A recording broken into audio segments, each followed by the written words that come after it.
Are there some commonalities in how the average INFJ looks? I know. The concept seems far-fetched, and in some regards, it's certainly silly to think that every INFJ is a spitting image of the next. However, with particularly quirky styles, simplistic preferences, and the inner pull to not follow the crowd, some INFJs may find that they do indeed fall into a certain category of appearance. Welcome back, psychos. Before we get into it, we'd love it if you liked and subscribed to our channel, as well as to click the post notification bell so you never miss a video.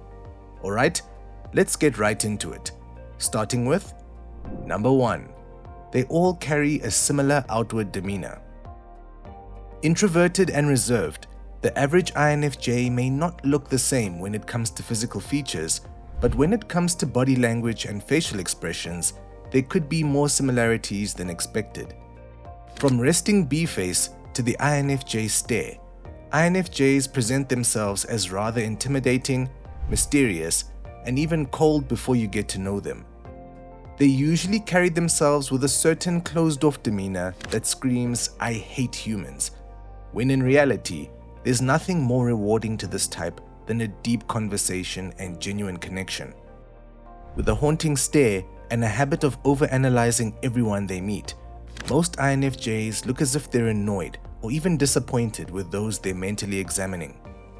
They all share a similar way of carrying themselves around new people, and in the same way, tend to demonstrate a much more laxed attitude when around those they trust. One thing that remains the same, whether or not the INFJ knows someone personally, is their rather emotionless reactions.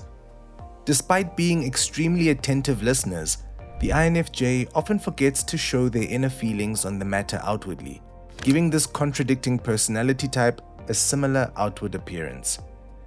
Number 2. They have impeccable hygiene.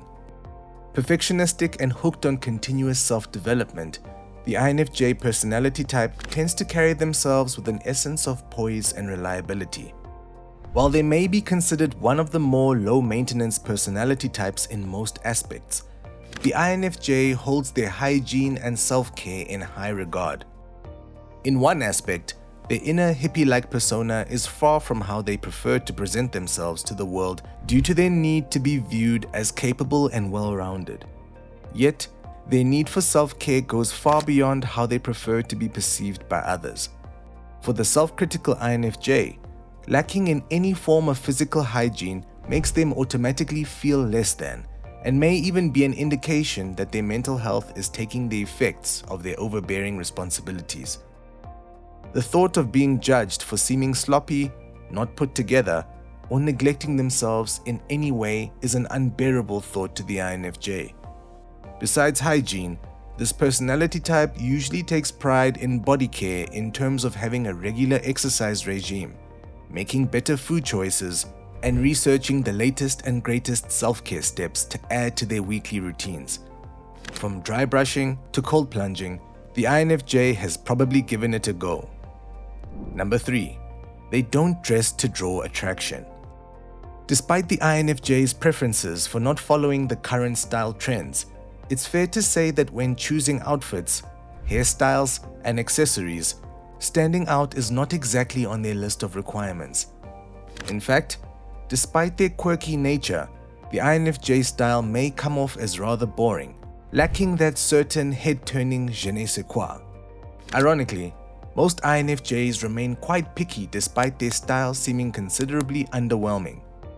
Sure, they may put their own little spin on things, but in reality, INFJs don't want to put themselves in a position of being under the spotlight any more than they already do with their mysterious demeanor. With that being said, their laid-back style usually adds to this mystery without them even realizing it.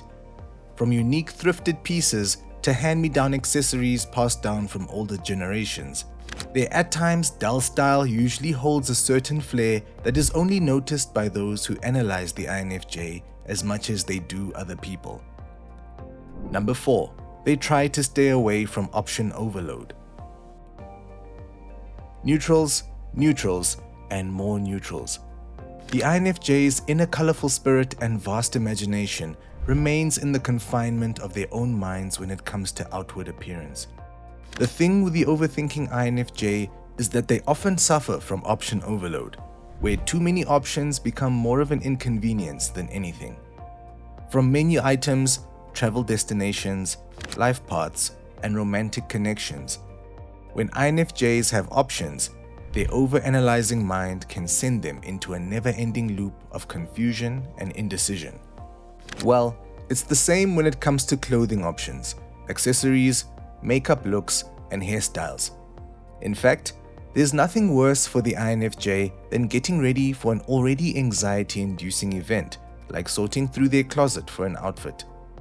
Therefore, when the INFJ finds something that jives with them, it's not uncommon for them to stick to it for decades at a time. It's also not uncommon for them to buy one of every color.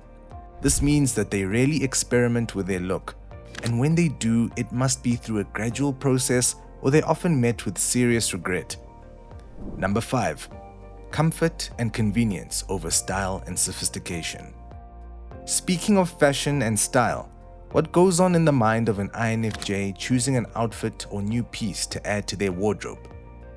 Practicality and ease are usually at the top of their list. To put it simply, through their lengthy decision-making process, INFJs are asking themselves questions like, is this sweater going to make me overheat? I wonder how long we'll be outdoors. Maybe I shouldn't wear this skirt. Or, is this waistline stretchy enough for a big meal? Being subtly hypersensitive in most cases, their main concerns are about how an outfit will make them feel, rather than trying to be the most stylish one of the group. Of course, this doesn't mean INFJs don't use their people-pleasing and common sense to find an outfit that shows they tried. But they will certainly opt for the flats over the heels, or the breathable cotton over the polyester. Aside from comfort, convenience is a major contributing factor to the INFJ's clothing choices. They love a good design, high-quality fabrics, a good price, and common-sense styling. They're the ones that get excited about the dress with pockets, the shoes designed with lots of toe room, and the coat with zippered vent holes. Number 6. They can easily dress to play the part. Despite a neutral and comfortable wardrobe, the chameleon-like social abilities of the INFJ tap into how they prefer to present themselves depending on the event.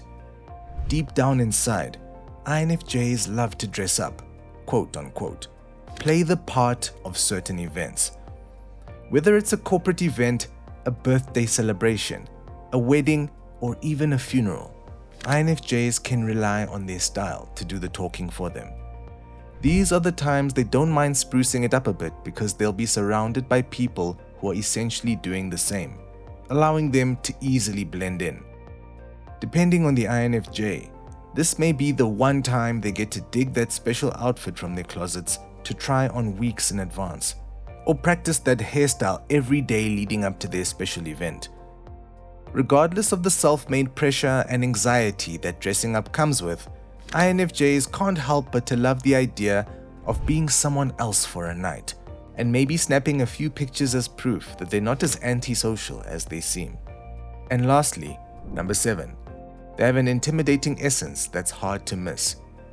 With everything combined, it's fair to say there's not an INFJ who doesn't come off as rather intimidating, unnerving, and even cocky at times.